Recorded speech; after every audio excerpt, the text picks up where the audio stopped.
Hello বন্ধুরা, আজ Sunday ছুটির দিন, আর বাড়িতেই আছি।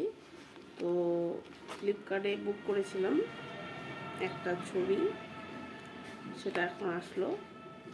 দেখি কেমন আসছে, দেখি। দাঁড়াও,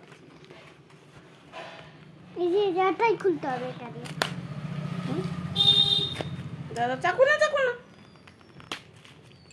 নিয়ে একদম খুব পাকা, তোলার জন্য রেডি।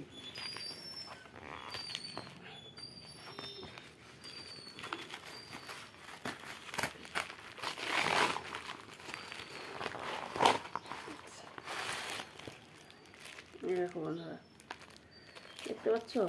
এই দেখো কি সুন্দর রাধা কৃষ্ণের ছবি। দেখো, সকাল সকাল রাধা কৃষ্ণ আমার বাড়িতে চলে আসছে। আর এই যে দুটা ময়ূর, এটা আলাদা, এটা আলাদা, আর এটা হচ্ছে আলাদা। কেমন হয়েছে দেখো বন্ধুরা, ভালো হয়েছে? দেখো ময়ূরগুলো কি সুন্দর। টাটা, পরে আবার দেখা হবে।